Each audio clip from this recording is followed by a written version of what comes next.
Бала мен қарлығаш. Бір күні кішкентай бала жолда келе жатып ұша алмай жерде жатқан қарлығашты көреді.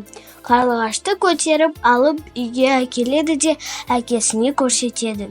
Әкесі: «Балам, қарлығаштың қанаты сынған екен, сен оған қамқор бол», дейді. Бала қарлығашты қанаты жазылғанша күтіп баптайды. Күндердің бір күні қарлығаш ұша алатын халге де жетеді. Бір күні қарлығаш ашық тұрған терезеден сыртқа ұшып кетеді де ғайып болады. Бала қарлығашқа бауыр басып қалған еді.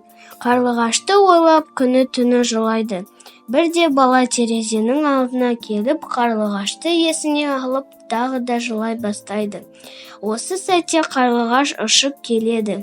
Ол баланың қолына отырып арқасына сипайды. Аузындағы бір түйір ғана дәнді балаға береді де ұшып кетеді.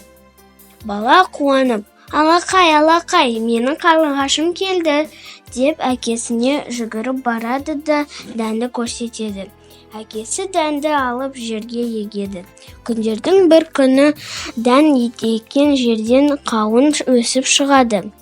Бұған қуанған әкесі мен баласы қауынды үйге әкеліп ішін жарса, іші толған алтын болып шығады. Сөйтіп мейірімді бала әке-шешесімен бірге ұзақ та бақытты өмір сүріпті.